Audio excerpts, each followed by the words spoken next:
Well, it looks like we are live. Thanks for joining in. This evening is another episode of Fishing BC's live show, broadcasting across the Fishing BC YouTube and Facebook platforms. My name is Brent Gill. I'm here on behalf of Fishing BC, and I'll be your host tonight. And tonight we are joined by the renowned angler, educator, TV show icon, author, and former fisheries biologist, Brian Chan. Brian, it's a pleasure. Thanks for joining in this evening. Oh, great doing these chats with you, Brent.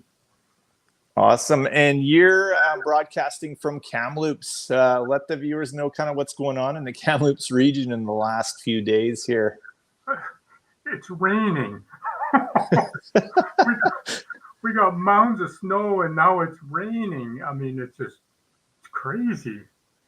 Yeah, unreal. Same here. I'm broadcasting just across the street from Nicola Lake in Quilchena, and I think we had minus 18 2 days ago, and it was plus 4 this afternoon and raining too. Yeah, no, it's man. What's going on? Our climate is in bad shape. Yeah, it kind of all the historical data kind of gets thrown out the window now, and you just got to be ready. By the looks of how 2021 was, we just got to be ready at any time for anything. Yeah, you do. There's no more normal. Yeah, normal's gone in a few different ways. Well, thanks for joining in, everybody. This live broadcast, we're going to be going over some much needed talk. It's the middle of winter, and we wanted to really chat about all things Stillwater and Stillwater BC related with our guest Brian Chan this evening. We're going to go kind of through a few different things. We're going to speak a little bit about the past season 2021, and with the Stillwater experiences with Brian, some general lake Stillwater talk, going through the spring, also what we experienced provincially wide, with some of the excessive summer heat, an overall kind of 2021 look at the season on the lakes. We're going to go through some of the fly patterns, which is a real heavy conversation that happens in the winter. A lot of people are tying flies and developing some superb fly patterns.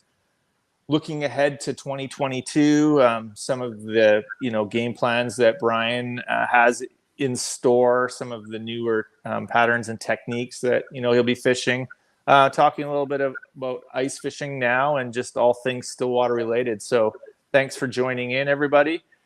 So we're just going to go back with Brian on this little past season, 2021, and speak a little bit about just right from how the spring kicked off. And Brian, I'll hand that over to you.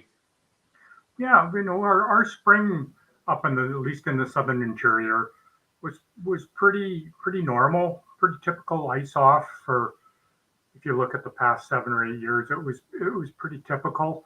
A fair number of lakes came off winter and ice off with extremely high water levels, and then that went right up through into the Caribou, onto some of the well-known lakes up there and popular trophy waters there, and so another year of extremely high water levels at ice off, and then major inflow and outflow creek systems running. It certainly has changed the way some lakes, that we're used to fishing, function. Their ecosystems a little muddled up with so much water in them, and then having such a high flushing rate in them as well. And but other than that, it was, we had our typical good ice off fishing, right at ice off, and then we did have we started into our normal shallow water chronomet fishing on the typical low elevation lakes, and there's certainly one thing that I noticed this year, and I'm sure other anglers that spend a fair bit of time in the interior notices, that chronomet hatches were not like they're used to be. They were different this year. I found on some of my favorite lakes, some of the chronomet hatches were really, really minor.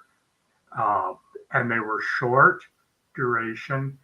And in some of these lakes, we never saw the big bombers that would come off at end of June or in July.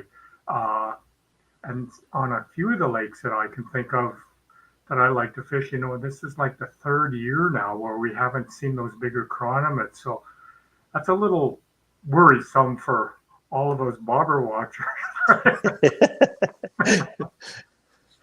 Yeah. Fish still got to eat, so I guess angling. Yeah. So angling those heavy chironomid hatches it's all about the luck of the draw, kind of like how some people looked at some of those explosive sedge hatch experiences back in the day. Now, do you think because of some of this high water trend and how water's been flushing into inflows and kind of dropping into these lakes might affect some of those, early populations or hatches in the spring? Or I firmly believe that these high water levels combined with watersheds that have been significantly harvested for timber is changing the nutrient loading into the lakes.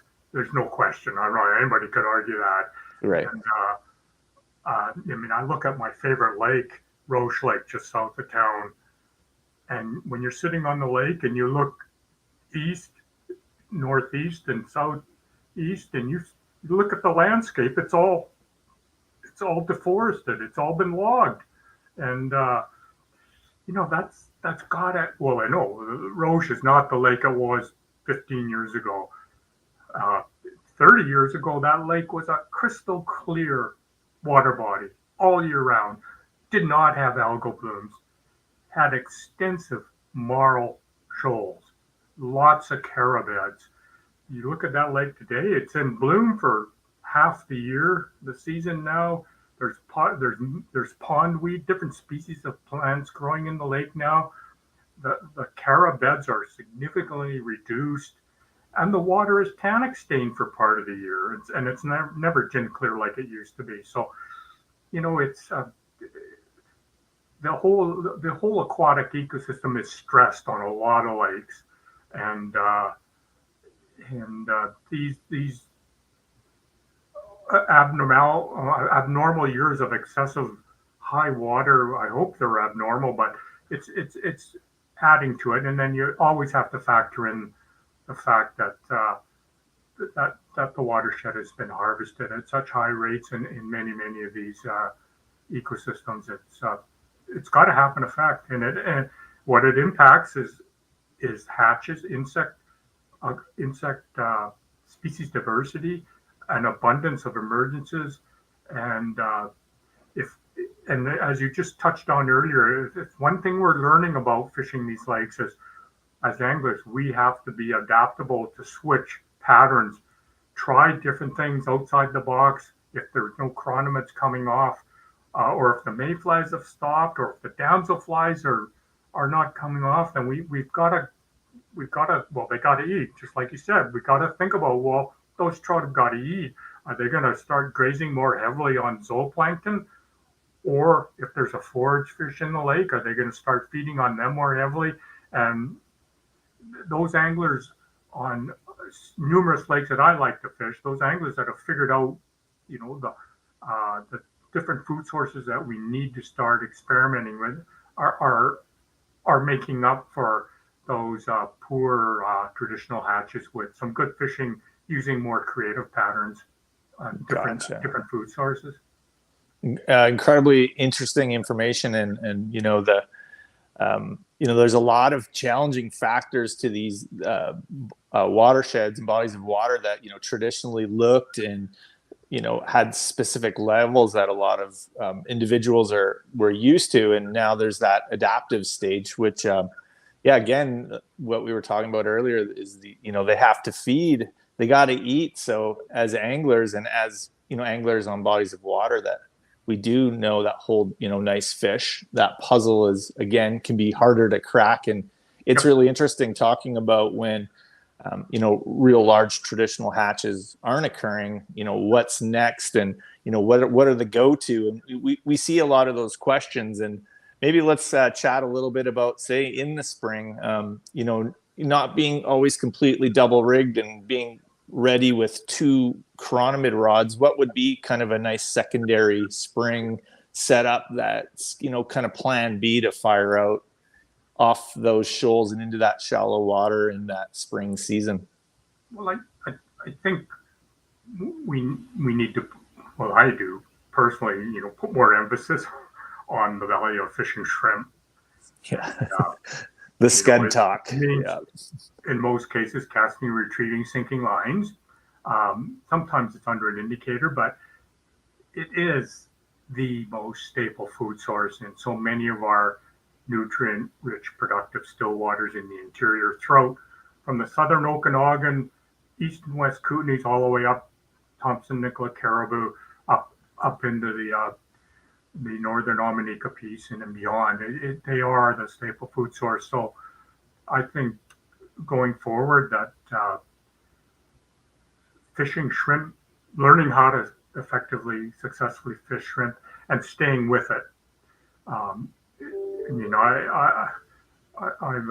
was always been the first to admit I really didn't have a fondness for fishing shrimp, but believe me, the biggest fish I've been catching in the past few years in the fall, they're on shrimp. Right. And I've gotten back to remembering that pull, the grab on a strip, on the intermediate, on a clear camo, on a type 130 or something, and that pull is, that is it. It's hard to beat that grab. And so shrimp key, leeches always there, and fishing small leeches. Right. Even though we see the big guys swimming around, there's lots of those juvenile ones there, and so fishing we call them micro leeches, but just baby leeches, smaller leeches in general, is a great game plan to fishing lakes at any time of the year. I'm a firm believer that in a lot of our lakes that are pressured, very popular lakes, those fish see a lot of good flies now. And I'm of the thinking that because they've seen so many great patterns out there, that the way I like to approach it is to go smaller, to finesse the patterns, be it a leech, even chironomids. When there's bigger ones coming off, I will quite often fish a very, very small one, and you just giving them a different perspective on something, and then working those patterns, working that leeches. For instance, with leeches now, we can tie balanced leeches very effectively without a pin anymore by using these tungsten head turner, the Canadian Lama head turner, tungsten heads, and so that automatically reduces the size of your fly, so you can get a smaller pattern now, and it balances perfectly, and use that to your advantage. Whether even if you're casting and retrieving that fly on sinking lines, you just get that more natural movement of that fly, and definitely drifting it under an indicator is extremely effective. Well, you heard that clearly, fisher friends. Always pay attention to the scud populations in a lot of these lakes. Yep. And definitely pay attention to the leech populations in the spring, when a lot of people by default perhaps are opening only their chironomid box or only dangling from their chironomid box, where the fish may have turned on to similar smaller food sources but different food sources. And it's really interesting information, and building confidence with those other boxes in the spring is a whole nother challenge that we can accept as anglers. Really interesting. Brian, quickly back on the shrimp and the scud in the spring kind of scenarios. What's your what's your favorite kind of go-to fly line and leader configuration setup? Let's just say, for example, it's mid-May, when normally, say it's hot and sunny out, that early breaking of the interior weather. What would be your kind of go-to setup for retrieving those scuds and those leeches on that same kind of chironomid water, say? Yeah, so not normally that we'll be fishing in water anywhere from 5 to say 12, 15 feet. That's where the majority of the chironomids are going to come up at some point during that day.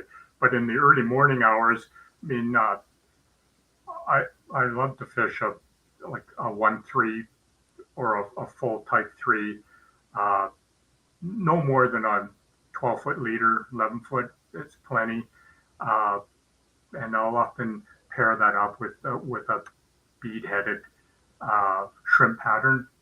I try to keep small, like 14s on a 14 scud hook, even 16s, and even though those scuds aren't ripping through the water, it's a fast, short strip. You've got the bead to attract them, and you're stripping it quickly through the water, almost boatman type retrieve, and they'll chase it, and especially in those lower light levels in the morning, because I'll guarantee if you catch a fish and you pump it, it's going to have shrimp in them, right? Or it'll have a couple leeches in it, and they're those fish are waiting around until you're hoping that like the anglers and the chironomids are going to come off, and they won't have to work as hard to get their mid-morning and afternoon meal. Yeah, incredibly good information. And just to recap for the viewers, Brian was suggesting when you're not completely focusing and targeting using your floating lines with long indicator setups, that you can utilize some of the, very precise sinking lines. And 1-3, which Brian mentioned, is a 1 running line with a 3 head, and then a type 3, which is a uniform type sinking line at 3. And these lines can be effectively fished in shallow water due to the strip rate. If you're retrieving just after your cast, and you can hug the bottom in deeper water by that well-known counting system that's affiliated to a lot of these sink rate fly lines, and really good tactics, and really good to have those rods strung up and on board. Let's move a little bit past the spring now, and as things kind of warm up and heat in towards that kind of early summer. And we've talked about this stuff many times. I think you've probably done 100 videos on these different seasons of the year, but is there some newer techniques now that you're appreciating more in say from last season, getting into those warmer months, concerns to fly patterns or entomology imitations? It's I think the biggest lessons learned in the past couple of years during that early summer period, and then into the summer doldrums, is how effective blob patterns can be. Mm-hmm. And again, those fish are seeing a lot of blobs these days, so it's time to be more creative with color combinations to see what will catch fish. And so we're always playing around with different, not only color combinations, but mixing blob materials, a softer Daphnia fritz with a jelly fritz, for instance, and playing around with different colored beads, turquoise colored beads, lime green, purple, pink, besides our regular, gold beads, things like that. It just, again, it's all about showing them something different, and then staying with it. Give it time to work, and whether you're hanging them under an indicator or anchored out in deep water and retrieving them slowly, or changing your retrieves and do a much quicker retrieve and then long pauses and then slow pulls. We're learning more and more about what will tweak the interest of fish on patterns that don't really resemble anything. Yeah. But if you think about it, you're fishing a water body that gets pounded, and those fish will chase those odd color combinations. So, there's something there that we'll There is never be something. able to, describe or figure out or explain. But that's why we go fishing, right? So, Right. yeah, Very valuable warmer season approaches Brian was describing about blob patterns. And hey, I'll be self-confessed here. I was anti-blob up till about 2 years ago. I said to myself, I'm going to make sure I'm sticking to the entomology side of this game. And then when I was explained that the blob, has the Daphne relation, then I kind of dusted off that little blob box, and it sure works. So I got to experience last fall, with fishing with Trevor Tatarchuk and Ryan and Mike Green and Phil on a few lakes in the Caribou, how effective that peach and tan colored blobs were, just barely retrieving them, hanging them out over, real aggressive fish just off the shoal corners. And yeah, I converted over. I'm still not that great because I'm not picking them immediately, but I was definitely brought over to the dark side this last fall. yeah. No, they're an interesting pattern to fish, and I'm amazed at how productive they can be. Not every day, there's a time and place for all of these different patterns, but I will always, regardless of the time of year I'm fishing, I will, at some point during the day, I will always be fishing a blob. I'll chuck it out there for 15, 20 minutes. Um, and we're talking small blobs, uh, um, tying them, tying them on scud hooks, but, all the way down to even a 14. So you've got to use the smaller 5 millimeter fritzes, or trim your fritzes so you can get them onto that hook in the right proportions. But yeah, so small is sometimes better. Oh, well, I think a lot of times better fishing with blobs, just like it is with other patterns. Great. Thanks for answering those questions, because I do see the some questions arising about colors and sizes, and we were getting pretty accurate with some of that coverage. Now, still quickly talking about blobs, and you can kind of put them in relation with the approach with some of the lines while booby fishing, but perhaps different a retrieve rate. But what would be your kind of go-to blob setup in concerns to fly lines, say something to start off with a fly line and leader configuration? I mean, in depths up to even 25 feet, I like to hang them under an indicator. Right. And so we want an indicator. We want a floating fly line that the tip section is weighted heavily enough to not only turn that indicator, but all that leader to get it out there. You may have 23 feet of leader, and then a swivel, and then your blob pattern or whatever it is. But that forward tip section, you need to match it. Need to match your fly line to your rod, and all rods are different. And this day and age, there is not one weight forward 6 floater that works on every weight forward 6 right. rod anymore, as you well know. So yeah, the fly line manufacturers have come out with fly lines that are made to throw indicators and get that cast out there. So this is where your local fly shop is so invaluable to having you make the right selection on a fly line, because the way because so many of our fly rods these days are very fast action, we're often overlining fly lines to get those rods low properly. But once you have the right line on, it's a sweet casting machine. Yeah, finding this sweet spot, and it feels like almost at times the line manufacturers go heavier, and then the rod manufacturers speed up their Go tips, fast. and then the lines go heavier, and they're always kind of going after each other. But I think the sweet spot right now, what feels like, is right across the board, 5-on-5 and 6-on-6. It feels like the leading manufacturers have sat down and had a coffee at some point somewhere.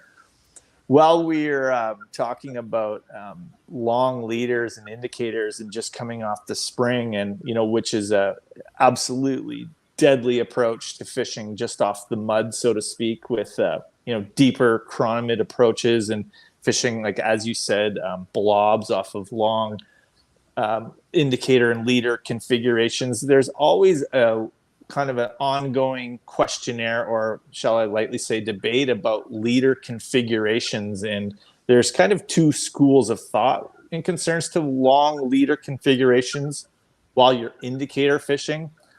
Let the viewers know your favorite setup for fishing 16 feet and longer, say, in those long leader situations. How are you setting up on a floating line, Brian, a leader configuration? Yeah, and it's a great question, because it can be a frustrating situation if you've got the wrong leader set up, even casting 12 feet. I always use an indicator leader to start off with. So with the SA series, it's a 12-foot leader with the first 3 feet is the butt section, heavily tapered for 3 feet, then 9 feet of running mono, be it 4x, 3x, 2x. I generally like to use 3x, and then I'll tie more 3x to get my length down to my swivel, and then I'll be using fluorocarbon always below the swivel when I'm fishing chronomins. Right. So if we were in 16 feet of water and we had a 12-foot indicator leader on, we're probably going to be adding another 6 feet of whatever 4x or 3x to the swivel, and then 18 to 24 inches to the fly. And just that, having that 3-foot little butt section just helps to turn that leader over. So you can do the same thing with running some Maxima, chameleon stiff, something stiff that's going to help turn things over. And lots of anglers like to use they run straight 6-pound right off the end of their fly line. But if you're not a good caster, and that can be a challenge to get that leader to turn over for you, and every time you're going to, just so that you see the swivel hit and you see your fly hit. Right. Looking for those two little dots out there becomes part of our whole Stillwater season. Thank you for answering that question and, commenting about leader and tippet configurations, especially on longer configurations. There's quite a few ways to do it, but we are realizing the benefits of the turnover. But the manufacturers have caught up and listened, obviously, and allocated a nice long sections of a uniform piece that's thinner that can cut down. And I think, we've had these conversations many times that anglers always believe that their configuration is straight up and down, but the majority of the time it isn't. And even on the calmest of the calm days, there's still that arc and that hang that we're not achieving. Interesting, capping back, mentioning how you say, you'd attach another 6 feet when someone could do the math and say, well, if you only added, another 2 feet, wouldn't you be on bottom? But that's to compensate for that natural curve that's always there. And, incredibly good information. Thanks for answering that. Brent, the biggest mistake I see a lot of newer anglers do when they're fishing indicators is that they're using a regular tapered leader, which has a 6, 7, sometimes longer foot long butt section. And so you're pegging that indicator on thick mono, and it's not hanging straight up and down. It's like you said, it's coming off on the angle. And I take so many newer anglers, even, anglers that fish for a few years, when they're in the boat with me, we cut that thing right off and put a proper setup on, and they're catching fish right away because they are actually fishing the depth you're supposed to be at. Right. You're not a foot and a half above it, where all the fish aren't feeding. So it's just little simple changes make a huge difference. The massive difference. And you see it if you're fishing in small clusters of friends or anglers, and everybody, is lined up on a shoal or against a weed bed, and just someone seems to be bobbering down more than the others. And it can be some of those small adjustments to the leader and tippet configurations. And very interesting conversation, leaders and tippets, especially when we're talking, indicator fishing and sensitive small patterns and small takes. Yeah. Thanks for answering that. Let's continue on kind of with that cycle now. And now we're talking about a really, I consider sometimes underutilized part of the season, which is the fall. I mean, we enjoy minimal pressure in the interior in the Caribou in the fall.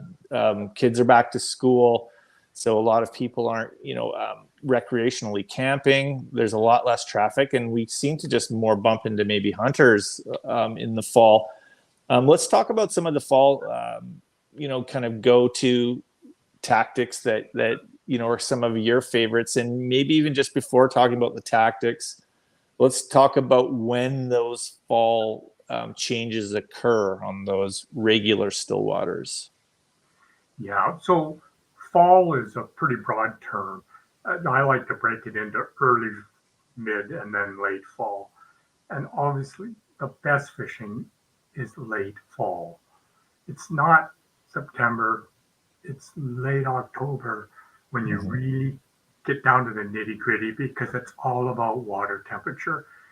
So for me, I look forward to, like the 10th of Thanksgiving weekend until well into November. That's prime, because by then we're assured that surface temperatures are going to get below 10 degrees Celsius, 50 degrees Fahrenheit, and they're going to be down. So just talking Fahrenheit, they're going to be down. You want to see those water temperatures, 42 to 46, 47 degrees. That's mint. That's when you want to be on holidays and or on a 1-week fishing trip. And when you get temperatures like that, because it's just those, we just need those cooler temperatures to set things up right for those fish to come in and feed in that shallower and shallower water as the temperature drops. And so definitely below 50 is really, really critical to having consistent fall fishing. But as we get below 45 Fahrenheit, it gets better and better. Right. So a lot of people ask me, well, I want to take a fall trip, anytime after September 1. And I'll go, well, no, wait. It's going to be cool out, or it could be cold out. You might even see some snow, but it's going to be better fishing. It's just, there's a huge difference in water temperature between September 15th and October 15th. And water temperature drives everything in the lakes, and it gets the metabolism of those fish going as it drops. And they know they got to get on the food wagon, because winter's not that far off. And the beauty of it is, as the water drops in temperature, the fish move into shallower and shallower water. Right. And that's what's so pleasant about fall fishing. We're fishing skinny water again. Yeah, and I think too we have a real misconception, because we live above water, that okay, we've had our first kind of chilly evenings and summer's on its way out, that this has started to affect the column, but there's quite a catch-up phase where we need a few weeks of those lowering temps to start really affecting that whole water column and trigger those fish over to move. We all know that sometimes we can plan around these dates and, have the bigger jackets come out and perhaps the snow might hit on the ground or you might encounter some frozen puddles on the way in. But if you could choose, some of go-to tactics, right off the launch, you've got a few rods set up. It's, that second week of October. What are your kind of hopeful go-to patterns and rod line approaches in that fall season? So I'm going to be on a lake that I know has got lots of water, 10 feet and less, I'll have a clear camo. I'm on a core line set up. I'll have the 1-3 set up, so fish a little bit deeper, a little bit faster, and I'll even have a type 4 or a type 5 set up for fishing the slightly deeper edges, getting the shrimp down quickly, and then that fast strip retrieve. And then I'll always have I usually have 2 indicator rods set up, just with one of them will have a small micro leech on it, and then the other one I'll probably have will be my blob rod, and then I'll also have a reel ready to fish naked, so floating line, long tapered leader, no indicator. But I usually don't have that always set up right away. I'm just too hooked on fishing. Well, you mentioned quite a few rods and setups there. Oh yeah, no, I've got a stack. 4 to 5 rods are always set up, ready for me to go in the lake. But when we're getting into that late fall, the clear camo, clear intermediate sinking lines, the 1-3s, type 3s, or even type 2-4, for instance, is a great line as well. They may have their time and place all in the same day. You may use 2 or 3 different sinking lines. As early in the morning, those fish are going to be in really skinny water. Sun comes out, they might back off into 6, 7, 8 feet of water. By mid to late afternoon, sun starting to get lower in the horizon, they'll move back right into 2 feet of water. We have fishing 2 and 3 feet of water, very common, and the pull, the grab it's not a love tap. Those fish are on the tail wagon. They got to eat. Absolutely. Man, you're getting me going here. Yeah. Incredibly good information. If you're joining in, we're talking about, kind of the seasons we've gone through, the spring, the tactical approach from the spring into the summer, the higher heat phases of the summer, then back down into the fall. Brian, I see some of the questions popping up on the right side, in concerns to barometer fluctuations and so forth. Let's talk about one thing that not a lot of anglers more recently may have the chance to pay attention to because they don't live in the region and it's not easy just to go out to that local Stillwater. They've planned a trip. Now they're going to encounter weather fluctuations. And, there's a lot of old conversations and studies, even by Jack Shaw, about barometer behavior in the Stillwater. And let's touch base a little bit about that. That seems to be something that kind of comes in and out of the Stillwater culture, but let's have a little chat about what a fluctuating barometer means to a Stillwater angler. No question. I mean, we always want to be out fishing on a nice sunny day, which typically means a steady or rising barometer.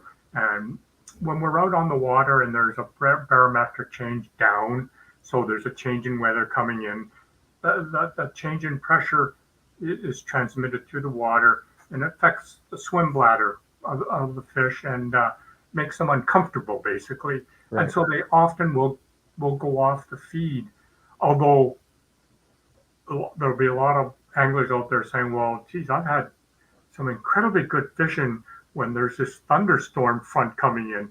So that does happen because those fish are saying, man, we better eat for the next half hour because things are going to change drastically.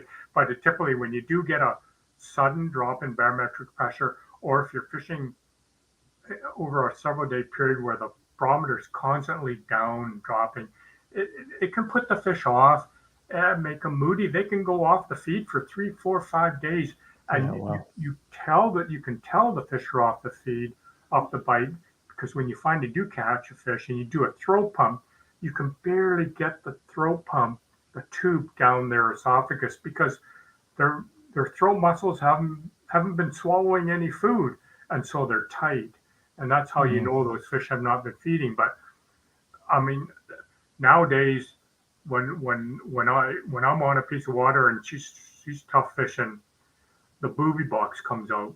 I mean, it's Right. and I'll go through a selection of boobies, fishing them on a type, a type 5-7 or a full 7, and I'm stripping them, getting them down deep, and stripping them fast, and then along with those boobies, I'll fish a deer hair, spun deer hair dragonfly nymph. Fish the same way, get her down deep, short, fast strip retrieves, let it float up. And what we're trying to do with both those patterns is get an aggressive fish to chase it and kill it, even though he may not want to eat it. We piss them off and they bite it to get it out of their territory. Right. But there's no question that under poor barometric pressure situations, the fishing can be tough, simply because the fish they tend to go off their food.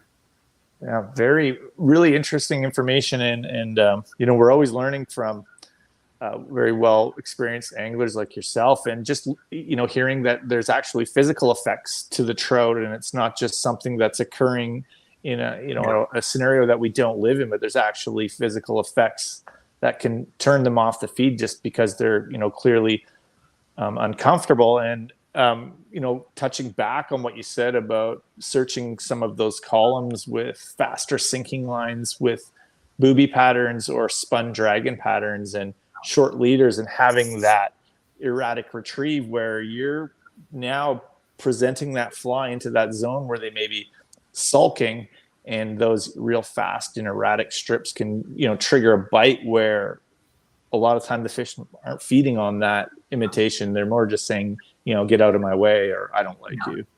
Yeah. We can encounter extremely dour fish in the early fall period, beautiful sunny days, but the water is just too warm.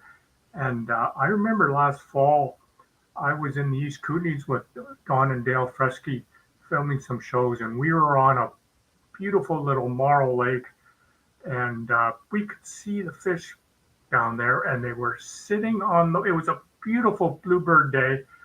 Water temperature was just 50, but those fish were not happy. We would see them sitting in 5 feet of water. You could reach down with the rod tip and poke them, and they might move 6 inches. They just were not happy, and it was a tough day of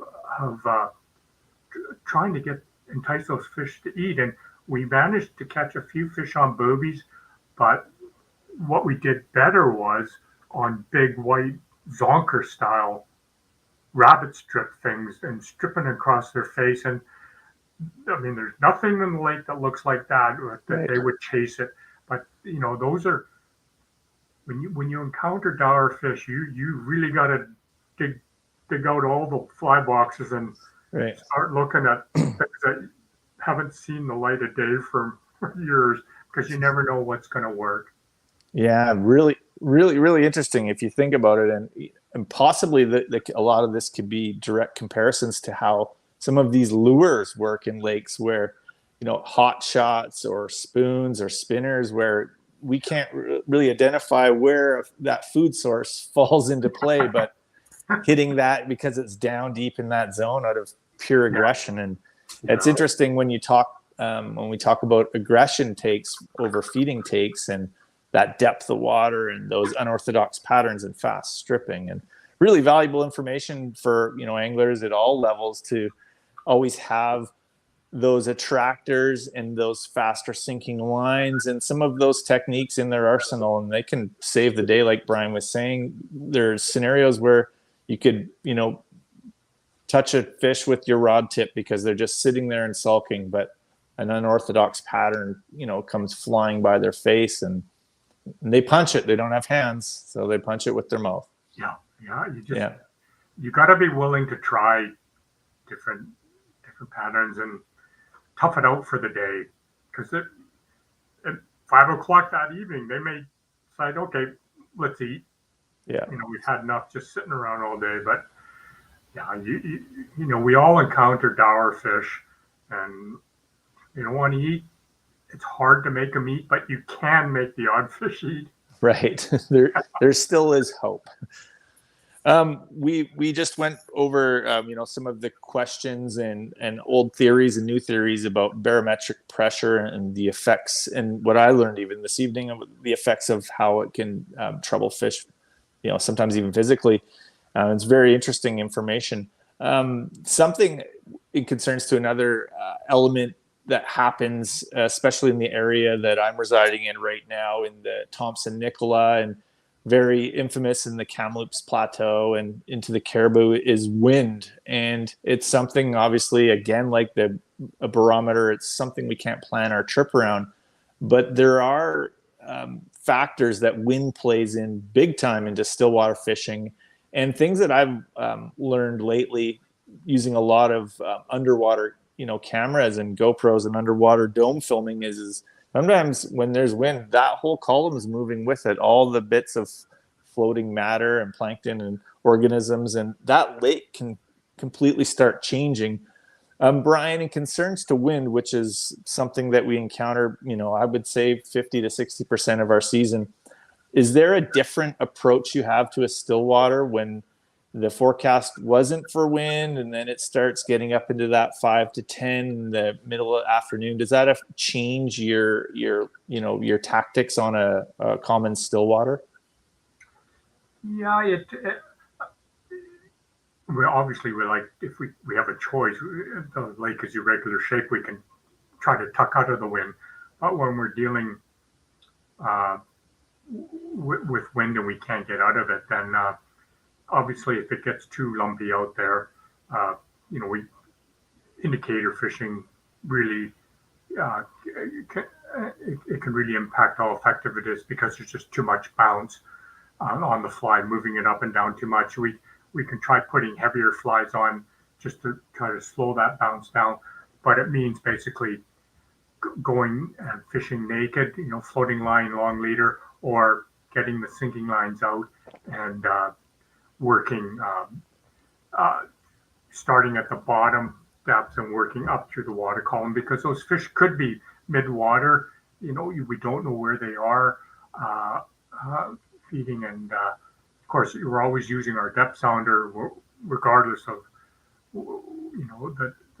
the type of weather we're fishing or where we're fishing. But it means putting out the sinking lines so that you can maintain control over your retrieves and of your main control over the presentation you're intending that fly to represent.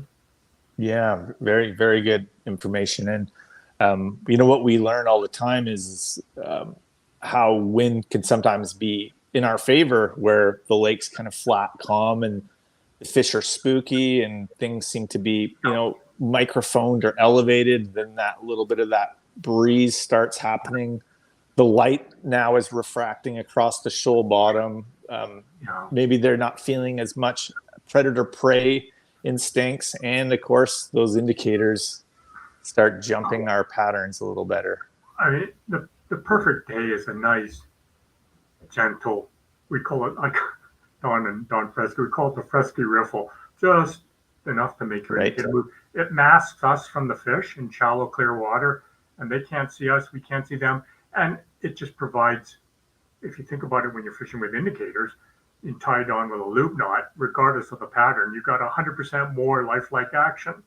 So Yeah. Having a nice gentle riffle on the water, nice gentle riffle is ideal. Yeah. Yeah, wonderful. And these are things that we can't choose, but they all fall into our favor sometimes or can push us off of a lake. If you're just joining in, I'm joined with Brian Chan, and we've just gone over kind of the whole spectrum of the season of a Stillwater, from the spring and the temperatures and the tactics to the summer down into the fall, and kind of recapping with about 2021. Now, a good question has come in from Daniel, and we did have it on some of our pre-live feed notes. And in British Columbia and the Pacific Northwest, we experienced, an incredibly hot summer season. We had temperatures exceeding the 40s in the interior and the Caribou, and of course the damage of forest fires was a significant threat to the province, especially in these parts. Now, let's chat a little bit about, and some of this can be theory based, and some of this we can date back to some historical data, but with this amount of forest fires in these watersheds and in a lot of these areas, can you see that some of this is going to have effect next season with some of the runoff? Or do you think we're looking at any sort of change in some of the habits of these lakes because of these fires? It's a great question, Daniel, because there's a lot of lakes in the interior regions that have severely impacted by recent forest fires, particularly last year. And when you think about it, it's basically destroyed that watershed. It's killed all the live trees. And so not only have you lost the live riparian vegetation that's on the creek channels, the streams going into the lake. So now we've lost a lot of the soils are burned up. We lost the duff layer on the land base, and so there's no question that the water chemistry of the water flowing into that lake and next spring is going to be significantly different. It's going to be different in terms of the water chemistry itself, but it's also the runoff is going to come faster and it's going to come quicker because there's nothing holding that, no live vegetation absorbing any of the moisture that from the snowpack. So, we're definitely going to see changes. First thing we'll probably see is the turbidity of the water could be significantly impacted. All depends on how much runoff occurs. But over the next few years, that's when we start to see changes in the aquatic rooted plant vegetation, slight shifts in species composition, and the plants start to change as they adapt to changing pH levels in the lake. Lower pHs are more conducive to lily pads, for instance, and pondweed, versus higher alkaline lakes want the Cara and coontail and things like that. So we're going to see immediate impacts to the lake, and hopefully it's not too detrimental. But over the next 10 to 15 years till we start seeing some green up again, that water chemistry is changing, and whether it changes enough to have an impact on the aquatic and vertebrate species diversity in the lake is a big question mark.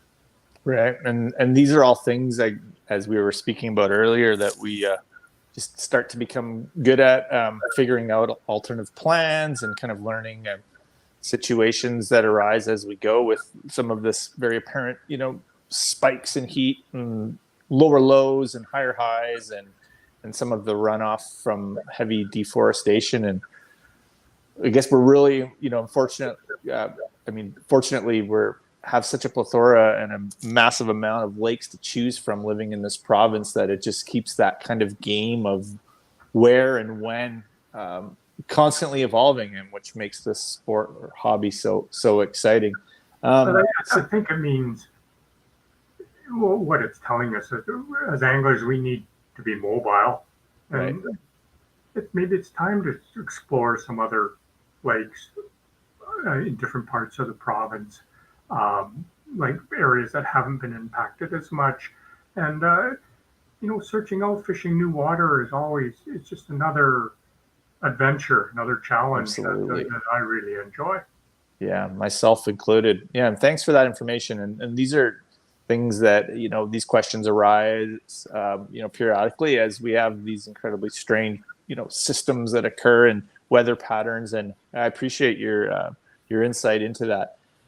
While we're still on that topic of kind of, the cycles of lake and trout stockings, and the Freshwater Fisheries Society does, incredibly great job with not only the product of the fish that they've developed, but the amount of lakes that they stock, and how they have a finger on the pulse of when, these cycles are on the up or on the down. And a thing that happens that's very normal to a lot of us in the Stillwater game is that we can encounter winter kills, and there's different factors that occur.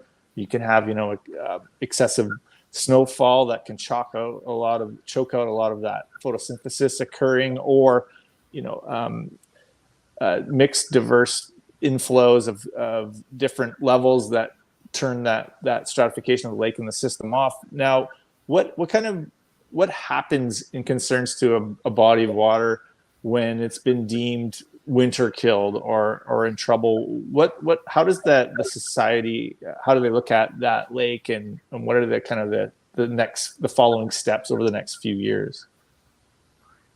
Well, I think, when we have a lake that winter kills, obviously the regional fisheries biologists and the ministry staff are the managers of the resource, so they make the decision on recovery stocking program. Right. And we have, up until very recently, been fortunate to have access to that Fraser Valley strain of fish, and to stock catchable sized Fraser Valleys, triploid Fraser Valleys, into winter kill lakes. So it jump starts the fishery, and a lake that's barren of fish, you put in 5,000 to 2,500 Fraser Valleys, and by fall, those 7 to 8 inch fish are going to be 3+ pounds, potentially even more. But there is not an unlimited supply of those fish. They're expensive to raise. They take up a lot of room, and so you sacrifice growing space for panask, for instance, or blackwater, or some other strain of fish. So they're not limitless supply. So each lake is considered individually by the fisheries, the provincial fisheries biologists, and hopefully, if it's a lake that has extremely popular, high angler effort on it, that make the right choice to jumpstart that fishery as quickly as possible. Great information, and that means, folks, we want to make sure that we're getting people into fishing, because the fees from our fishing licenses, goes directly into these programs, and it's incredibly important for us, looking at the challenges environmentally, and just all of the great lakes that we have access to, that we have angler participation, and licenses are bought, and everybody's fishing. With talking about a lake, and we see it every year. It's kind of unpredictable, and there's different factors that happen, but it's part of the game that some of the lakes do suffer. And I remember talking to you, a few years ago, when Mini Lake had winter killed on the ranch, and we're discussing kind of some of the numbers that the ranch was going to put in place to rebuild the fishery, and your eyes lit up, because there's something that's exciting about a rebounding fishery. And is this because of the available food sources and that size of fish, or what are the factors that create that upgoing spike in a cycle of a rebound? you have a total winter kill of fish. And they have the highest biological oxygen demand, and those shrimp are partying.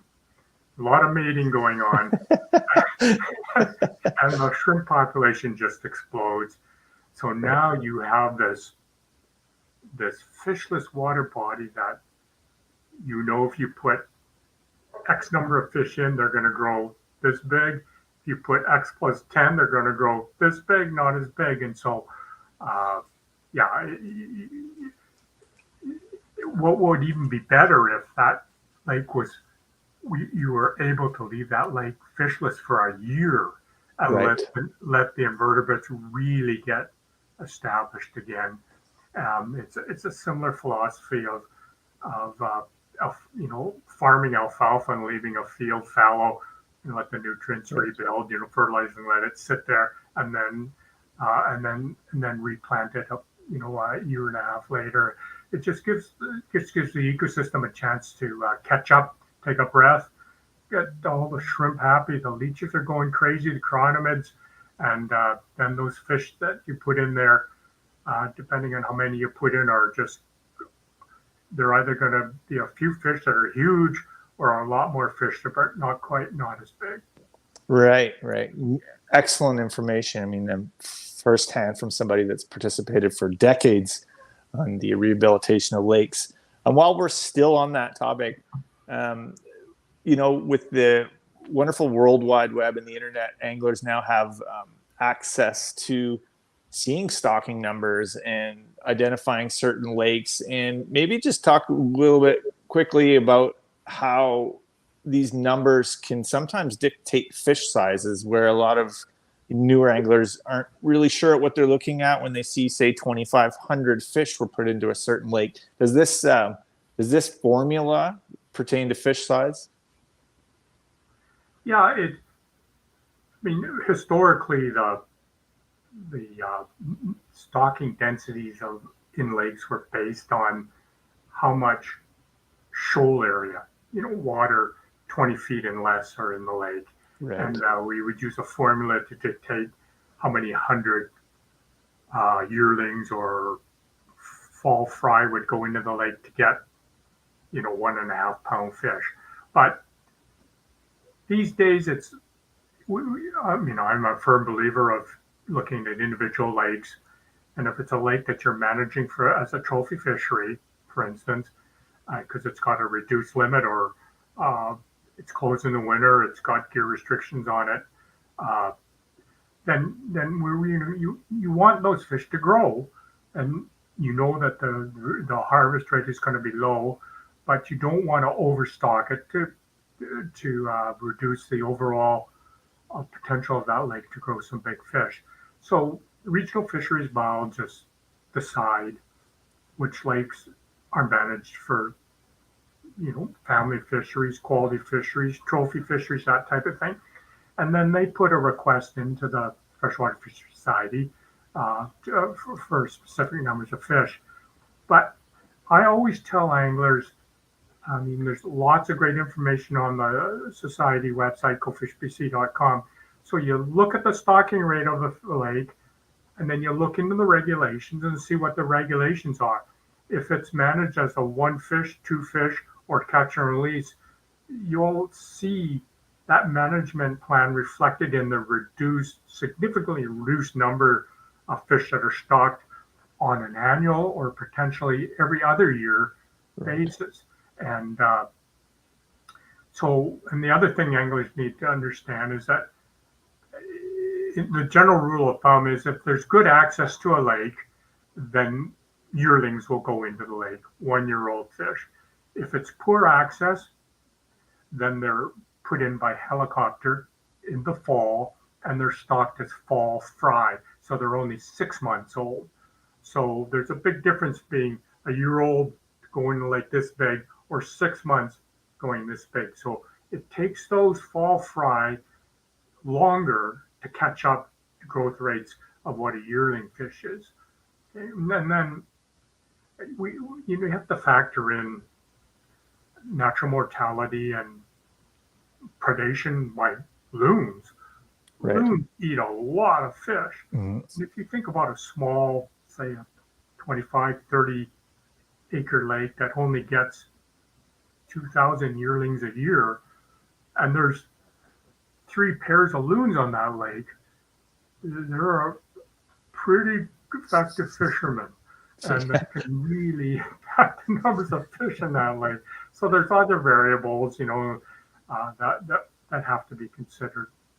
Yeah, excellent information, and we're so lucky, within the last decade, how much information we have at our fingertips, and the society does a great job of allowing anglers and showing us where the program is going and the numbers that are going into specific lakes on a yearly basis, and all of this information is available to you through the Go Fish BC website, and it can really it also adds a new element to the game where you can decide if you're heading into the interior, maybe picking a few lakes, what size fish, if you want a quality only, maybe more of a challenging experience, or a quantity, a great fishing trip where you're taking beginners or children or friends, where you can end up catching a lot of fish. And we're fortunate that we have such a great program in place.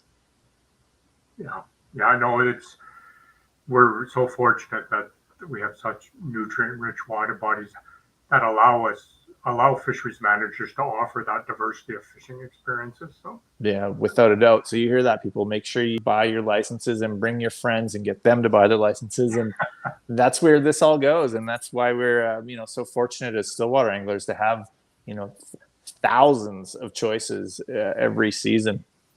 Well, we're just approaching the hour mark, and I promised Brian I wouldn't drag him over the 60-minute coal line, but I just have a few more things to catch up on. So, Brian, looking ahead, what are do you have any special Stillwater plans for 2022? Is there certain areas provincially that you're looking to fish, and maybe some newer patterns that are happening over the Vice this winter? Well, I think for me, I'm going to be stepping back into what I used to do when I was a lot younger, and that means visiting more remote lakes. And I'm getting myself a rooftop tent and a small little inflatable boat for it, and I'm going to go back into some of the smaller lakes, even in the Thompson region, but obviously sneaking up into the Caribou and fishing some smaller lakes that we can't get bigger boats into. And that's what I'm really looking forward to this year. And then fly wise, and I just started setting up my tying bench for winter tying, and then I open up my kit bag, and there's only 20,000 chronomids in there now. So I'm focusing more on tying leech patterns. And some attractor type style patterns as well. But I'm really excited about having the opportunity to tie smaller balanced leeches using those tungsten head turners. I think that's a significant game changer. And we got to fish them a fair bit this fall, and I was really impressed with how effective they were.